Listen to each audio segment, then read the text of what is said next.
بسم الله الرحمن الرحیم. د وحدت ټي وي کتونکو سلامونه، نیکې هیلې مې ومنئ. دا نن ملګري راغلي دي د چوپریال ګوجربڼ ته. نو زه اول د سره تاسو ته د سوات جنت نظیر سیمه کومه چې دا غریزه علاقه ده، یقینا چې سندریز ماحول دی دلته کې، چپه چوپیا ده. که وګورو نو دا غرونه، دا منظرونه چې دي نو دا د مینې محبت سندرې وایي. ځکه نو دلته کې نن دا ملګري راغلي دي، د ځان سره سیخان هم راوړي دي. دا تاسو ته موږ اوس ښیو که نه، سیخان یې راته کړي دلته کې. لاله دا نن تاسو کوم ځای کې ته راغلي یئ؟ ډېره مننه دریاب صاحب. دا نن موږ ګوجربڼ ته راغلي یو، د چوپرال په سیټ دی، د خونه چم باندې دا روډ راختل دی او دا یو ډېر ښکلی ځای دی.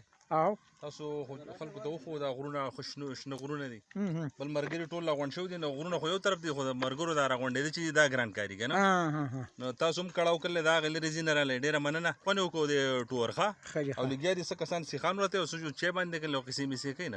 شرافت علي ما خوراک د پرېږدی د تاسو څه ویل غواړئ؟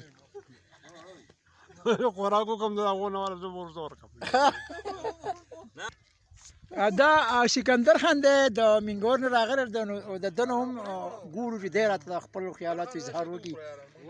دریاب صاحب، اوله خو موږ د ګلزار لاله ډېره مننه کوو چې داسې یو موقع یې جوړه کړه او موږ یې راوستو. دا علاقې موږ نه وي لیدلې، هغه یې ولیدې او ډېر خوراکونه یې راباندې وکړلو.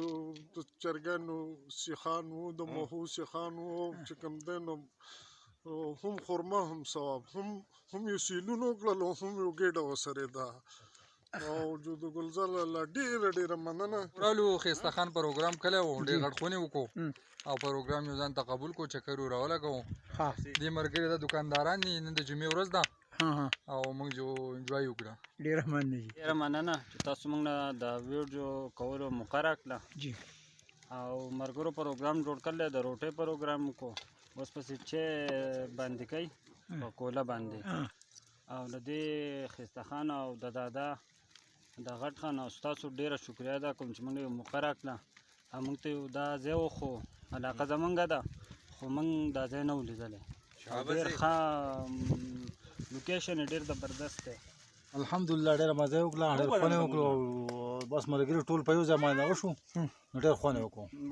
او ستاسو ډېر مهرباني. قدرمنو، تاسو د دې ملګرو خبرې هم واورېدې، د دوی د خدمتګارو ملګرو د خدمتونه هم تاسو ولیدل. د دوی په مخونو باندې دا خنداګانې، خوشحالیانې هم تاسو ولیدې.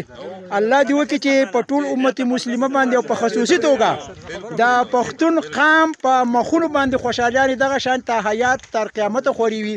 په اخره کې درنه په دې شعر سره اجازت غواړم چې ای پښتونه سیرې شوله من د پښتو وګنډه، ای پښتونه سیرې شوله من د پښتو وګنډه. ویښ شه په قامي ملت تاریخ په کتاب واړوه او غواړي پښتنو درنه پښتو د ناویتوب جوړه. سوال دی د پښتونه ته پرې جواب واړوه. خپل ملګري دریاب دولت خیل اجازت ورکوي، په الله مو سپارم. د الله په امان. ډېره مننه. السلام علیکم ورحمت الله وبرکاته. د الله په والا، د الله په والا، د الله په والا. ځئ په مخه مخه